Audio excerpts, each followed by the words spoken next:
this video, I'm going to talk about joining your crochet in a circle and then working in rounds. So far, all of our stitches have been flat stitches, and we've gone down the row and gone back, which is very common for blankets and some clothes and pillows and stuff like that. But a lot of times, if you're making a hat or other shapes, you'll end up working in the round. And there are two ways to do that. One is to make kind of concentric circles. So you'll make a circle, close that off, and then go out to the next circle, go around that, close that off, go out to the next circle, like that.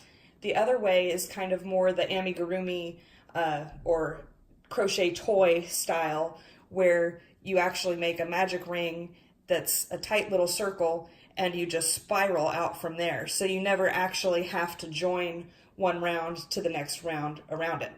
So this video is going to be for the first method, the more traditional rounds where you do have to join at the end of a round and then go out to the next round.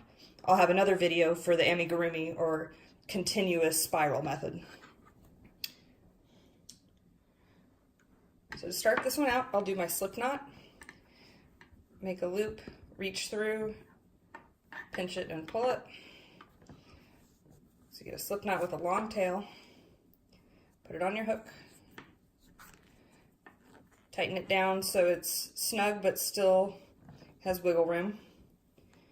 Get tension going on my main yarn, and I'm going to chain 6, 3, 4, 5, 6. All right, and now I'm going to do a slip stitch to join back with this very first one, and it'll make this into a little loop. So I'm actually going to insert this hook under both of those as if it was a single crochet stitch for this slip stitch to join nice and flat. All right. So I'm going to chain 1 to get me out to the height that I want this round to be. And then I'm going to do 1 single crochet in this same stitch where I just was. So I basically need this round to double, so it makes it into a increasingly bigger circle.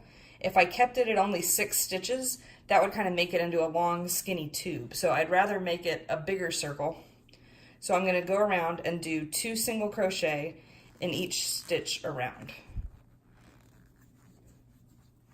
Here's 1, 2,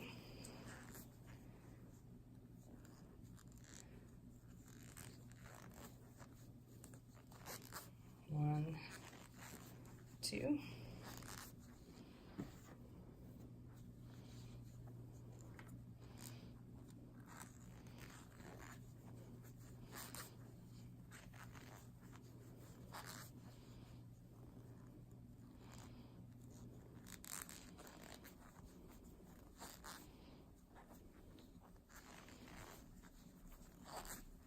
So since we started with a circle of 6, we're going to want this round to end up with 12. So we can count backwards from your hook to figure out how many you're at. 1, 2, 3, 4, 5, 6, 7, 8, 9, 10. So in this last one here, I'll add 2 more. 11, 12. And then you'll want to join your round, is what it's called, to close up this little V-shaped gap at the end. So this was our original first chain here. You'll want to insert your hook underneath there as if you're doing a single crochet stitch. And notice you can go under the 2 loops on the top, but on top of, there's a little string behind it. So you're not inserting it in this big open gap. You're really going through the middle of the stitch, getting both flat loops on top and that backing loop behind it. And then you're going to do a slip stitch right there. So yarn over, pull it through, and pull it through the one on your hook. And now you have a really nice little circle. to make that join more obvious, let's do double crochets on this next round. So I'll do 2 chains to get to the height of a double crochet stitch, and that counts as my first double crochet. So this time around we'll do 1 double crochet in a stitch and then 2 double crochet in the next one. So yarn over,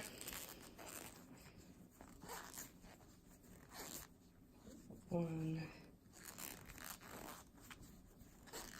2, in the same stitch those 2 are. So now that we're doing kind of groups of 3 here, we're going to end up with 18 total stitches around. We're at 3 right now. So you can either count in your head as you go and do yarn over, and then think of this as stitch 4, and then 5 and 6 will be in the same stitch here.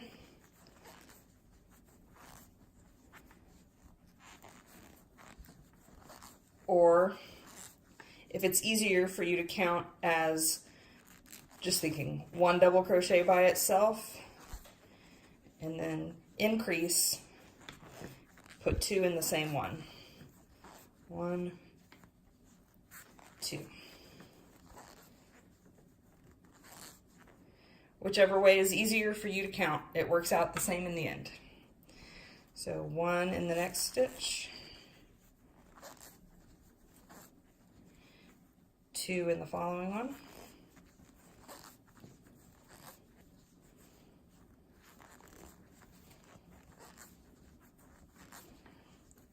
1 in the next one,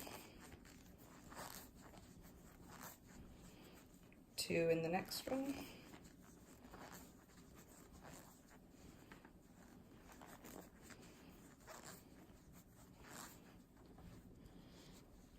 'You can stop and count where we're at if you like. Not counting the one on the hook. 1, 2, 3, 4, 5, 6, 7, 8, 9, 10, 11, 12, 13, 14. And we're going to count that original chain 2 as our 15th stitch. So that means we should have these 2 more left to do stitches number 16 and 17, 18 in that last one.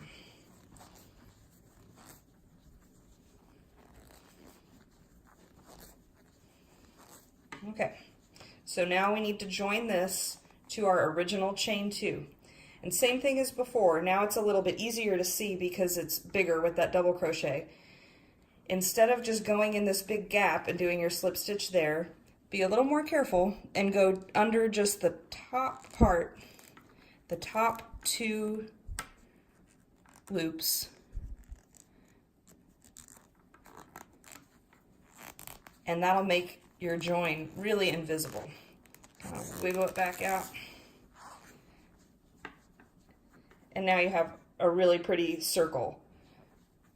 If I was going to do another round of double crochets, I would do chain 2 to set my height for that next round, and then I'm ready to go with round 3.